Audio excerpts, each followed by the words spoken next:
Amazon.com is a 21st century deal with the devil, from the Los Angeles Times by Amy Koss. I count 11 deserted shops at the Eagle Rock Mall.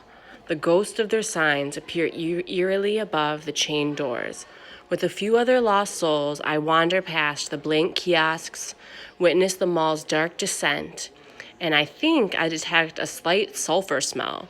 In the past, the devil offered endless love or glamorous fame to tempt the weak. But in a world of dating sites and apps, love is only a swipe away, and YouTube fame requires no more than a goofy pet. So what would Satan offer Americans today to win our souls? How about easy consumption? It's not ambition he needs to appeal to, but our acquisitiveness and sloth.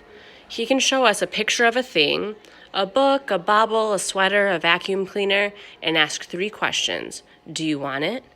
Even if we don't click yes, we can scroll past to the next item. The next, all offered with equal enthusiasm and zero judgment, unlike the cranky, now unemployed sales clerk who used to work at the mall. Do you want it cheap?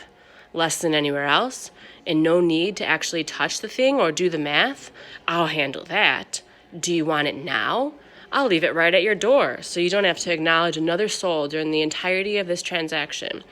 To which we the people have answered, yes, oh yes. And the devil manifest as Amazon.com smiles. So it has come to pass that mom and pops and department stores, boutiques, shops, grocery stores, and post offices are vanishing in a trail of scorched hoof prints. Now the retail giants are stumbling to their knees.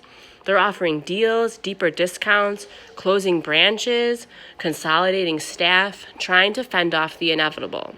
We can solemnly recite the roll of the dead, dying, and the struggling.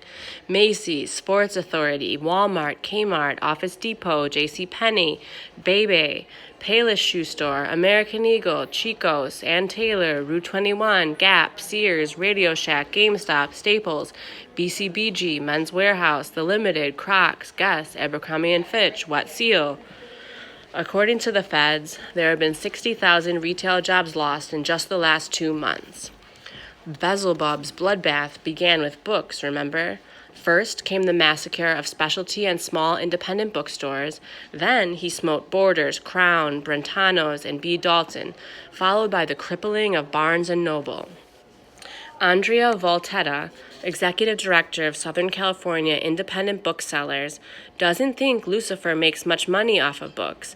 She thinks he wants our information to sell us everything else. And he gets his technology into our houses, so we'll order laundry detergent and toilet paper with just a push of a button. The bookstores didn't entirely disappear.